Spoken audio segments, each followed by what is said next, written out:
Problem number 5,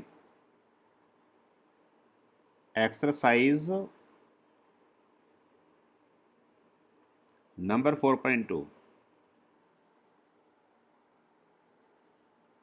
The altitude of a right angle triangle is 7 centimeter less than its base. If hypotenuse is 13 centimeter, find the other two sides. Question में दिया गया है कि अगर हम एक right angle triangle consider करें तो जो उसका एल्टीट्यूड है वो बेस के कंपैरिजन में 7 सेंटीमीटर लेस है. इट मीन्स अगर हम बेस को सेंटीमीटर्स में x लें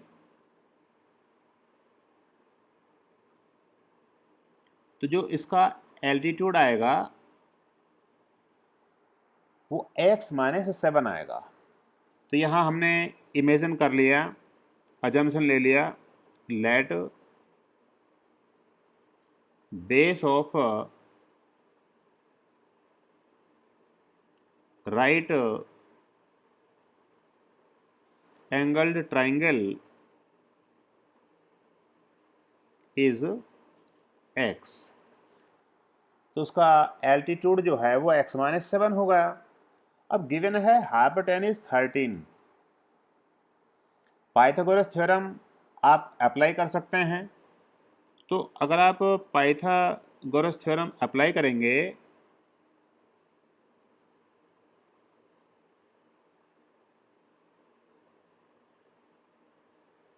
तो आपको मिलेगा जो परपेंडिकुलर साइड्स हैं उनके स्क्वायर्स का सम वो हाइपोटेन्यूज के स्क्वायर के इक्वल होता है. ये प्रॉपर्टी आपने लगाई. थोड़ा फर्दर इनको और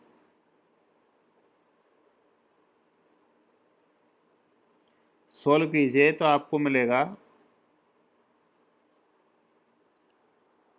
अब इस वैल्यू को लेफ्ट में ट्रांसफ़र कीजिए तो ये वैल्यू कुछ ऐसे लिखी जा सकती है -120 इक्वल टू 0. आगे फर्दर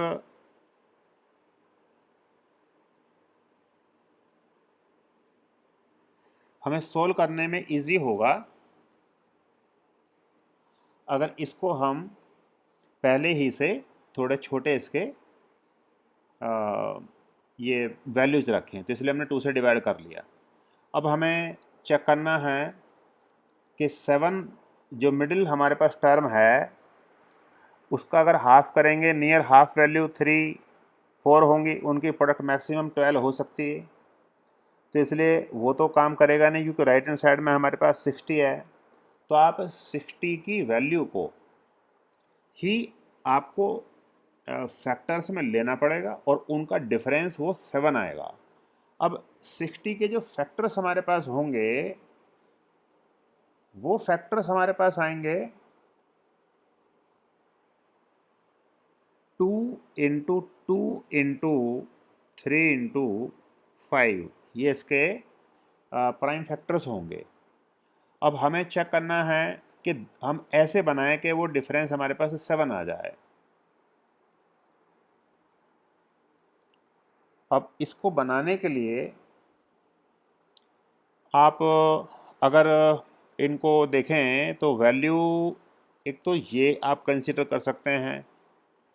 तो ये बनेगा 12 और ये आएगा 5 यहाँ से और इनका डिफरेंस वो 7 आएगा. तो इसलिए मिडिल टर्म को आप स्प्लिट कर सकते हैं 12 और 5 में.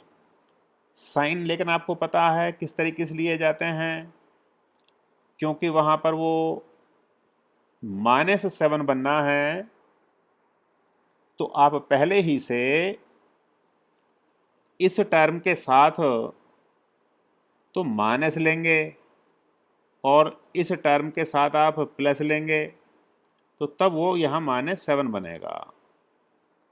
ये वैल्यू आपको कॉन्सेप्ट मालूम है।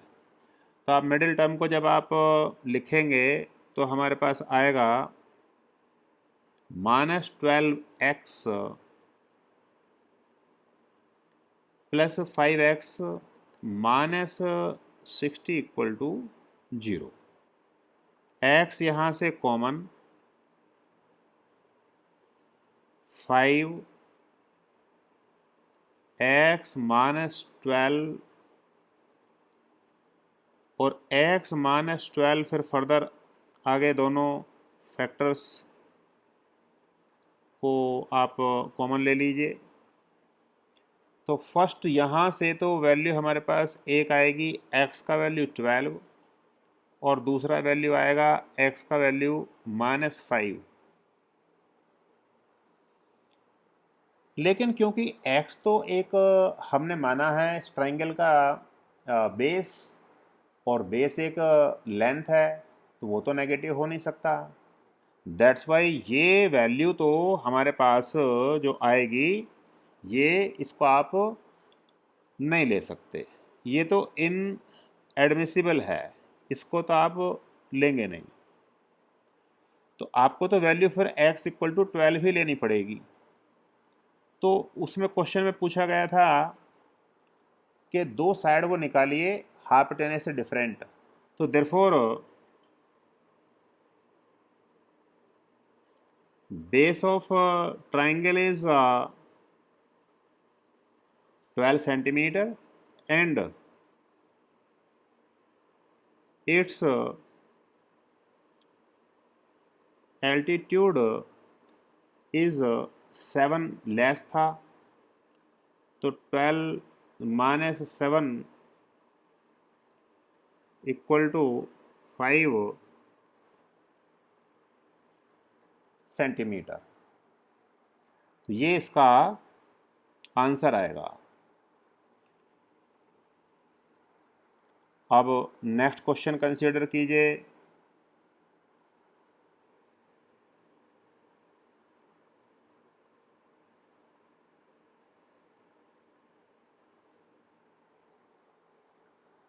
Problem number 6, exercise 4.2।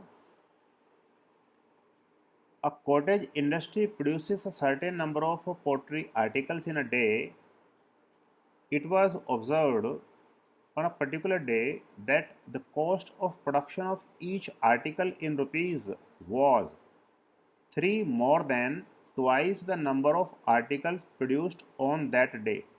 इसका मतलब ये हुआ कि किसी दिन जितने आर्टिकल बनेंगे उसको डबल करो और उसमें 3 जोड़ दो, तो वो हमारे पास कॉस्ट आ जाएगी एक आर्टिकल की रुपीज़ में। If the total cost of production on that day was ₹90, find the number of articles produced and the cost of each article. तो इट मीन्स हमारे पास ये हुआ कि अगर हम मानकर चलें लेट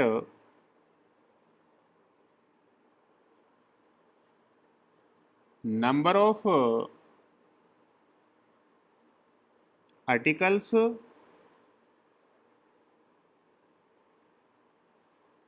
produced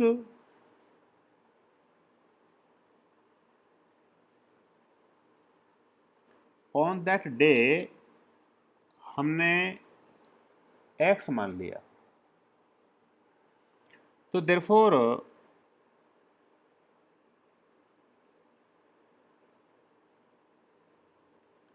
प्रोडक्शन कॉस्ट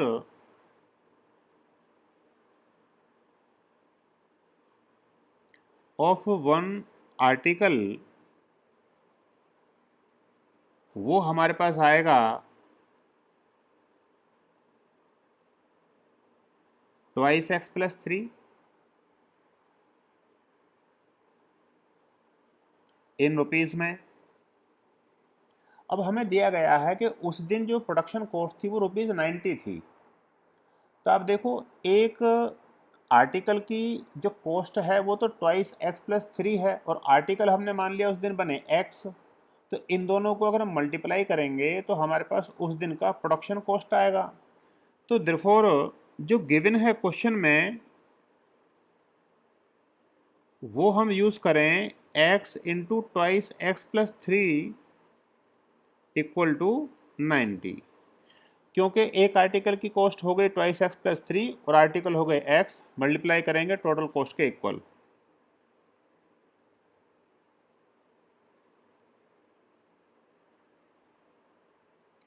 इस इक्वेशन को अगर हमने थोड़ा सोल्व किया तो लेफ्ट में हमारे पास ये आ गया। अब आप देखेंगे जो हमारे पास प्रोडक्ट जो आएगा इक्वेशन में वो 2 और 90 का लेना पड़ेगा, लेकिन जो मिडिल टर्म है x का कोफिशिएंट है वो 3 है, वो तो बहुत छोटी वैल्यू है, तो उसके तो पार्ट ऐसे हम ले नहीं सकते जो प्रोडक्ट 2 इंटू 90 आ जाए। हमें इस प्रोडक्ट पे ही फोकस करना पड़ेगा और इसी के हमारे को फैक्टर्स बनाने पड़ेंगे जिनका डिफरेंस 3 आएगा। अब हम अगर इसको फर्दर रिजोल्व करें तो प्रोडक्ट को, तो ये बनेगा 2 इंटू और 15 इंटू 690 होता है, तो ये 6 इंटू 2 को आप एक साथ ग्रुप करो,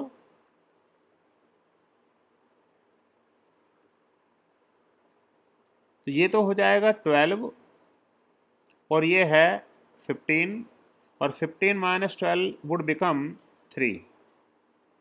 यही हमारे पास मिडिल टर्म है। तो आप इसको इस तरीके से अरेंज कर सकते हैं इक्वेशन को, therefore twice x square plus 15x minus 12x minus 90 equal to 0। अब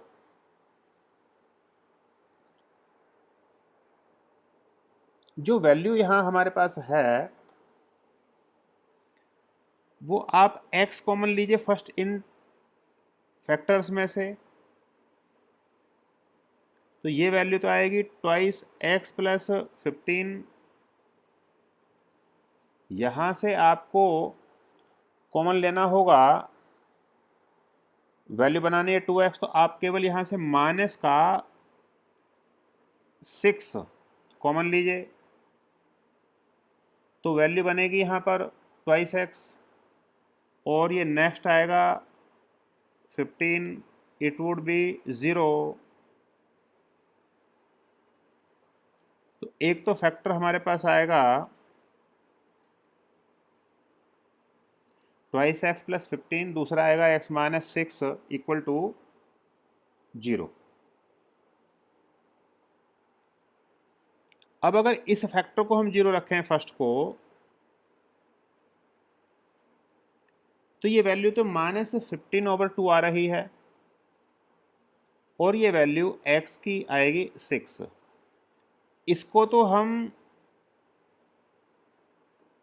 एडमिट नहीं कर सकते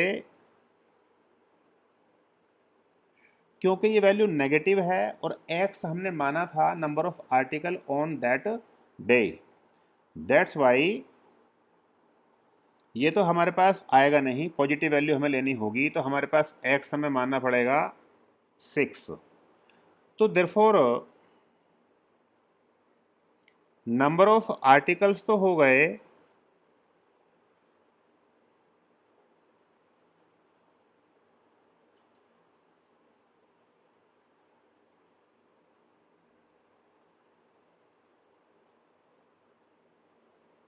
सिक्स, और कॉस्ट हो गई